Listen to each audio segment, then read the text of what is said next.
Hi friends, good morning. मैं रोशन आर्य आपको अपने यूट्यूब चैनल में तहे दिल से स्वागत करता हूं। आज आपको हम बताने जा रहे हैं क्लास 8 का चैप्टर नंबर 9 जो कि एक चर वाले रैखिक समीकरण है। तो इसके बारे में कुछ समझ लेंगे, बेसिक जानकारी है, ठीक है। इसके बाद हम लोग 9 पे जाएंगे, 10th पे जाएंगे, तो आगे हम लोग का काम करना है लगातार। इसलिए हम बेसिक नॉलेज आज कुछ हम लोग सीखते हैं, ठीक है। तो आइए देखते हैं क्या है। हम लोग को पहले पढ़ना है राशि के बारे में। तो राशि कहते किसको, राशि होता है क्या? तो दो तरह के राशि होते हैं, ठीक है। तो एक अचर राशि के नाम से जानते हैं, दूसरा को चर राशि के नाम से जानते हैं। अब जानेंगे कि अचर राशि कहते हैं किसे। तो देखिए, यदि किसी राशि का मान स्थिर रहता है और अर्थात यदि उसका मान नहीं बदले, उसे अचर राशि कहते हैं। जिसका मान बदलता ही नहीं है वही रहेगा, उसको हम लोग अचर मान कहते हैं। जैसे में हम लोग लिख सकते हैं एग्जाम्पल में, यहाँ क्या लिख सकते हैं, 2, 3, 5, 7। इसका मान बदल सकता है? नहीं बदल सकता है, जो लिख दिए वही हो गया। तो ये अचर कहेंगे, इसको हम क्या कहेंगे, अचर कहेंगे। और चर राशि किसको कहते हैं?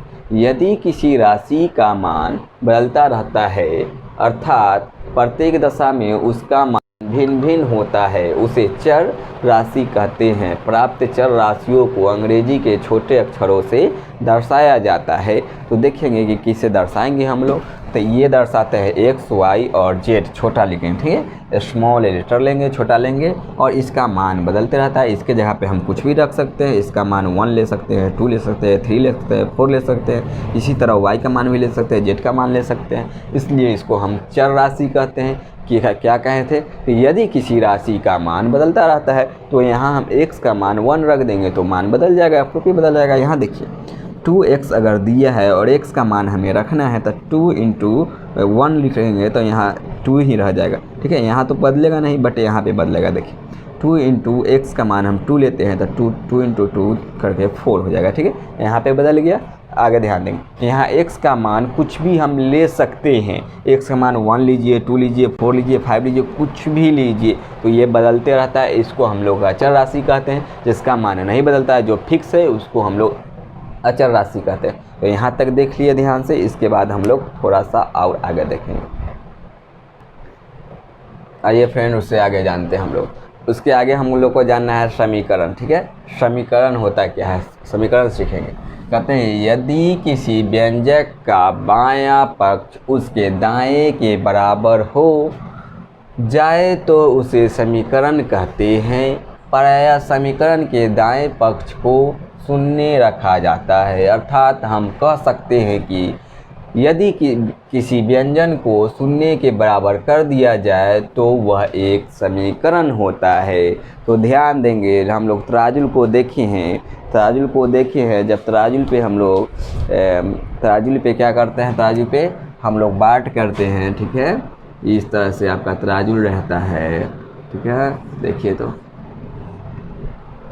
और यहाँ से डंटी लगा हुआ रहता है, इस पे इस तरह लगा हुआ कांटा लगा रहता है। तो क्या करते हैं हम लोग, बाट चढ़ाते हैं तो बराबर रखते हैं, तो ये हो जाता है क्या हम लोग का, इसको हम लोग समीकरण कह सकते हैं। क्या कह सकते हैं, समीकरण कह सकते हैं। क्योंकि इसको एक पट्टी शून्य मान रखना पड़ता है और इधर बराबर करना पड़ता है। तो डिफिनेशन आपका क्या कह रहा है, यदि किसी व्यंजक का बायां पक्ष उसके दाएं पक्ष के बराबर हो तो दायां पक्ष बाएं पक्ष के बराबर हो जाए तो उसे समीकरण कहते हैं। और इसको बराबर करना पड़ेगा तो समीकरण कहलाएगा। जो तराजू का हम लोग वजन करते हैं तो दोनों बराबर होता है, बाट का और कोई भी सामग्री का, ठीक है, वस्तु का समान बराबर होता है, तो हम लोग क्या कहते हैं, समीकरण है।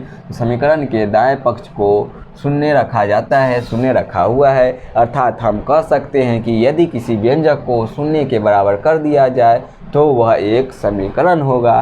तो शून्य के बराबर करके इसको सॉल्यूशन करके निकाल देंगे तो हम लोग क्या हो जाएगा, समीकरण मिलेगा। तो समीकरण का एग्जाम्पल देख लेंगे। क्या लिखते हैं, 2x + 5 = 0, 4x = 0 करना, हमको दायां में कुछ लेना है और बायां में 0 चढ़ाना है, समीकरण हो जाएगा। इसको हम लोग क्या कहते हैं, समीकरण कहते हैं। यहाँ ये इसके बाद हम लोग को पढ़ना है एक चर वाले रैखिक समीकरण। तो एक चर वाले रैखिक समीकरण क्या होते हैं उसके बारे में जानेंगे।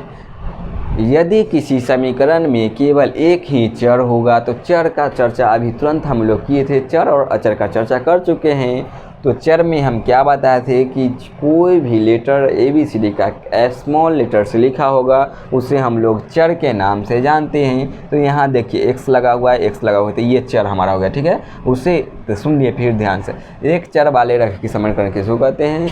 यदि किसी समीकरण में केवल एक ही चर हो तो उसे एक चर वाले समीकरण कहते हैं। इस प्रकार के समीकरण में दोनों ओर का मान समान तथा भिन्न भिन्न हो सकता है। तो देख लीजिए, एक पट्टी चर है तो क्या है, इसका मान है, चर है, मान है, अलग अलग हो सकते हैं। एक पट्टी 0 लेंगे तो समीकरण तो पहले लेंगे, इसमें चर और अचर हमें ढूंढना है। तो चर हो गया, अचर हो गया, ठीक है। इसको हम लोग अचर के नाम से जानते हैं और इसे हम लोग चर के नाम से जानते हैं, जिसका मान बदलते रहेगा।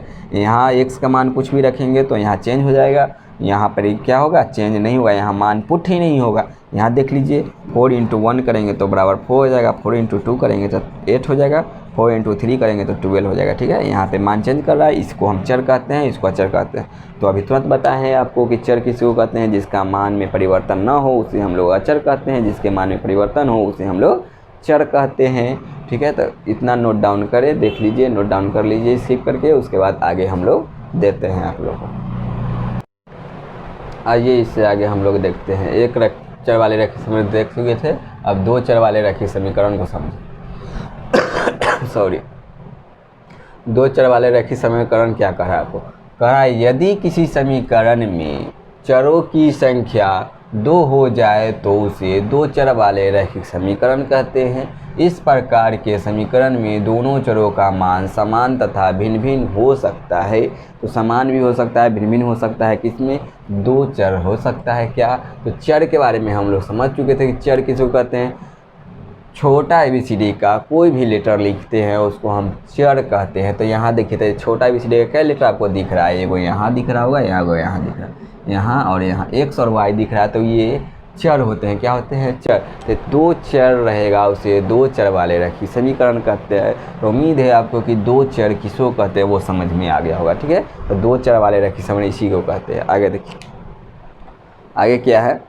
आगे में है आप लोग का, यदि हम इन समीकरणों के लिए आलेख खींचे तो हम पाते हैं क्या कि इसका आलेख एक सीधा रेखा मिलता है, अतः ये समीकरण रैखिक समीकरण होता है। अतः इन्हें एक चर या 2 चर वाले रैखिक समीकरण कहा जाता है। हम आलेख करेंगे, ग्राफ पर जब दर्शाएंगे तो ये सीधी रेखा में गमन करेगा, ठीक है। इससे हम लोग क्या कहते हैं?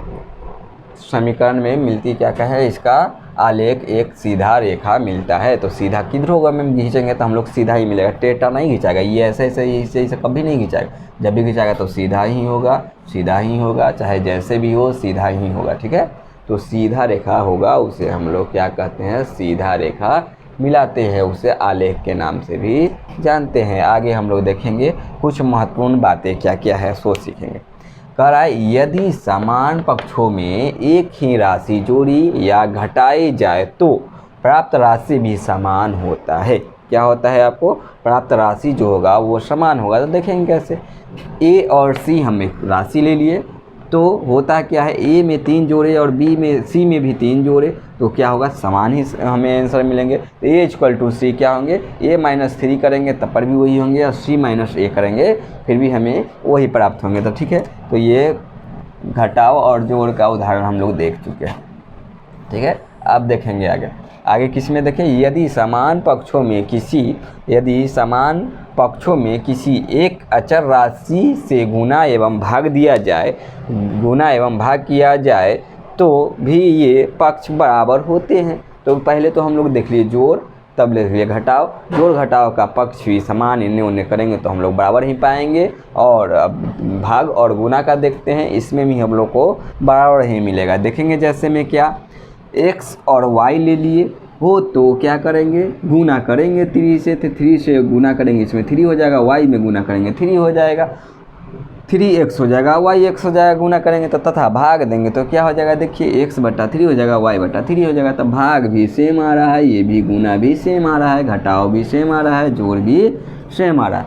तो ये कहने का मतलब क्या था कि जोड़ा जाए या घटा जाए सेम चीज़ में तो सेम मिलेगा, ठीक है। तराजू के बारे में हम बताए थे आपको तो यहाँ 1 किलो बैठा चाहेंगे, 1 किलो को इस वस्तु पर बैठा देंगे तो दोनों बराबर 15 हो जाएगा, कांटा यहाँ बराबर हो जाएगा। ठीक है, तो इस तरफ बराबर हो जाएगा। तो यही बात भी कह रहा है कि दोनों तरफ हम मान बैठाएंगे तो एकदम सेम ही आएगा, या जोड़ में हो या घटाव में हो या गुना में हो या भाग में हो। इससे आगे समझते हैं हम लोग, इसे नोट डाउन कर ले आप लोग। ठीक है,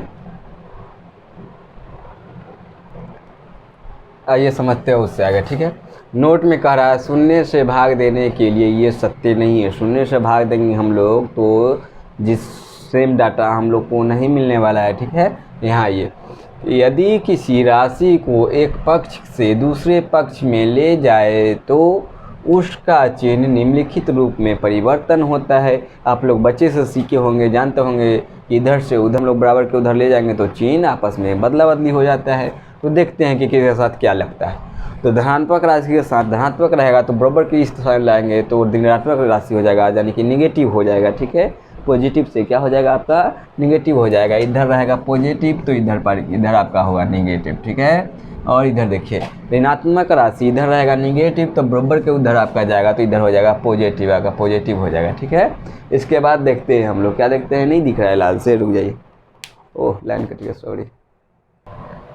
आइए समझते हैं। तो ऋणात्मक रहेगा तो इधर धनात्मक हो जाएगा। ठीक है, कह रहा है गुना चिन्ह की राशि क्या होगी। गुना चिन्ह वाले राशि जो होंगे इन्हें गुना का रहेगा तो इन्हें आएगा तो भागा में आपका हो जाएगा। ठीक है, और इधर भाग में रहेगा तो इधर आएगा आपका मल्टीप्लाई में हो जाएगा, गुना में आ जाएगा। तो ये था कुछ चिन्ह का आपसी में बदलाव जो होता है उसके बारे में जान लिए। थोड़ा आगे देखते हैं आगे क्या होता है, कैसे कैसे बदलता है। सो देखिए क्वेश्चन, x + 4x = 0 कह रहा है। तो यहाँ बाएं पक्ष में 3 का चिन्ह क्या है, धनात्मक दिया हुआ है। देखिए यहाँ पे क्या है आपका प्लस है जो कि छिपा हुआ रहता है। ठीक है, प्लस है, धनात्मक है, तथा 4x - 3 दाएं पक्ष में जब इधर ले जाएंगे हम लोग तो क्या हो जाएगा, ये माइनस में हो जाएगा। तो पक्ष में लाने पर इसका चिन्ह ऋणात्मक हो जाता है। देखिए ध्यान से, इधर लाए तो ऋणात्मक हो गया है। अब क्या कहते हैं, 5x = 3 हो तो क्या होगा, तो बट्टा में ले जाना है हमको, भाग में ले जाना है तो इतना रहेगा मान, तो x का मान निकल रहेगा तो x इधर करेंगे, 3 को 3 रहेगा और ये x का मान नीचे में चला जाएगा, 5 हो जाएगा, जो x के साथ में वो यहाँ पर आ जाएगा। तो इसको हम लोग बट्टा में कहते हैं। ठीक है, इसके आगे देखेंगे, यहाँ बाएं पक्ष में 5x की गुणांक राशि है तथा दाएं पक्ष में लाने पर यह भाग में बदल जाता है। तो देखिए, तो दायां में है और इन्हें लाए तो भाग में बदल गया बायां में। फिर क्या कह रहा है, अर्थात हम कह सकते हैं कि किसी राशि का चिन्ह बदलकर उसे एक ऐसे दूसरे पक्ष में ले जाया जाता है जिसे हम लोग पक्षांतर कहते हैं। क्या कहते हैं, पक्षांतर कहते हैं, जो एक पक्ष से दूसरे पक्ष में ले जाते हैं। तो इसे नोट डाउन करें और इससे आगे मैं अभी देख लेता हूँ हम लोग। आइए उससे आगे हम लोग समझते हैं समीकरण के बारे में। ठीक है, समीकरण के हल निकाय क्या होता है, इसलिए दिए गए समीकरण के लिए चर राशियों के वे सभी मान जो किसी समीकरण को संतुष्ट करता है। तो चर का जो मान दिया होता है वो सभी समीकरण को संतुष्ट करेगा। चर राशि के वे मान जिनको बाएं पक्ष में रखने पर वह दाएं पक्ष के बराबर हो जाता है। तो अभी हम लोग देखे थे प्लस माइनस भागा और गुना का जो इधर से उधर करते थे चर और अचर में। ठीक है, तो बराबर करता था। यहाँ पर ही देखेंगे, किसी रैखिक समीकरण के लिए चर राशि का एक ही मान संभव है। जैसे समीकरण 2x + 1 = 3 के लिए, ठीक है, क्या है, x = 1 हम लोग रखते हैं तो क्या होता है, रखने पर इसका बायां पक्ष जो है दायां पक्ष के बराबर हो जाएगा। अर्थात उपयुक्त समीकरण के लिए x का मान क्या होगा, 1 होगा। क्या होगा, x का मान 1 होगा। ठीक है, या समीकरण का हल क्या कहेंगे, x = 1 कह सकते हैं हम लोग। इसके बाद देखेंगे क्या, समीकरण। इसके बाद देखेंगे हम लोग समीकरणों को हल करने के नियम क्या है, कैसे हम लोग समीकरण को हल करेंगे।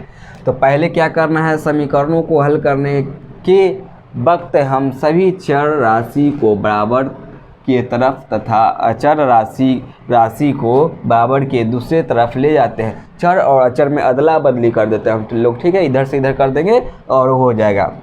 सेकेंड स्टेप क्या कर रहा है, यदि समीकरण के दोनों पक्षों के सभी पदों को चिन्ह बदल दिया जाए तो समीकरण में अचर राशि के मान में कोई अंतर नहीं दिखेगा हम लोग को। अब पक्ष में इन्हें उन्हें बदला बदली कर देंगे, अंतर कर देंगे, तो कोई हमें क्या नहीं दिखेगा, अंतर नहीं दिखेगा, चिन्ह को बदल देंगे। तो ठीक है, तीसरा नंबर क्या कर रहा है, फिर हम उस अज्ञात राशि के लिए उस समीकरण को हल करते हैं।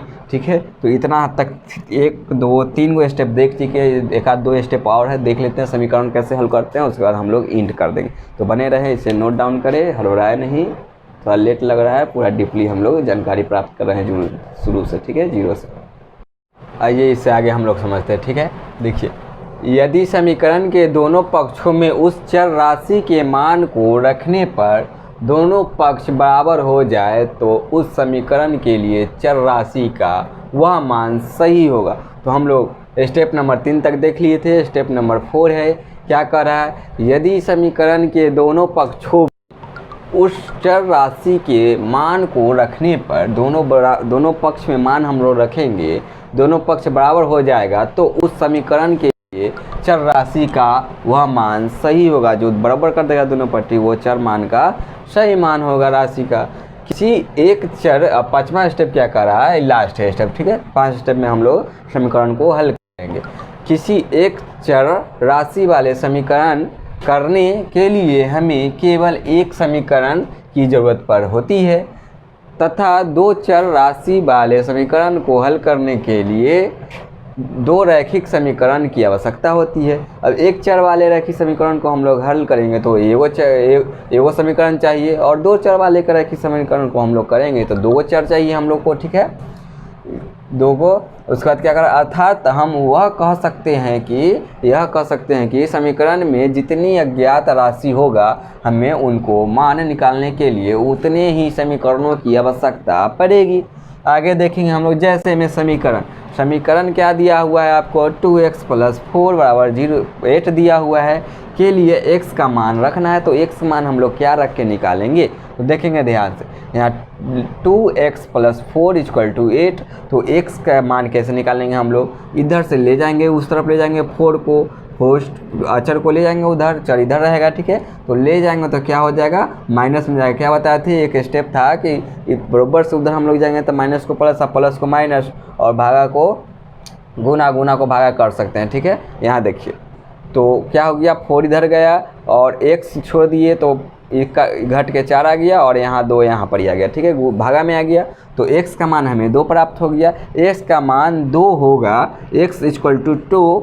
बायां पक्ष में क्या कर रहा है, बायां पक्ष में रखने पर हम पाते हैं, क्या पाते हैं 2x + 4। तो इधर का ही रखेंगे, तो क्या रखेंगे, x का मान 2 रखना है हमें। तो देखिए, तो x का मान यहाँ 2 रखे हैं, 2 × 2 + 4 रखे हैं, तो 4 इधर हो जाएगा, 2 × 2 4, 4 हो जाएगा। ठीक है, और प्लस 4, 4 + 4 कितना हो जाएगा, 8। बायां पक्ष में कितना आ गया, हमें 8 आ गया। अतः x = 2 रखने पर समीकरण का सही मान हल हमें प्राप्त हो गया। देखिए, तो 8 दिया था बराबर, अब x का मान हम 2 रखे, पहले तो x का निकालेंगे, x का मान क्या होगा, तो x का मान निकाले तो x का मान 2 आया, तो इसी में हम लोग x का मान भरेंगे तो ये दे देगा कि 8 आ गया था, तो प्रूफ हो गया हम लोग का।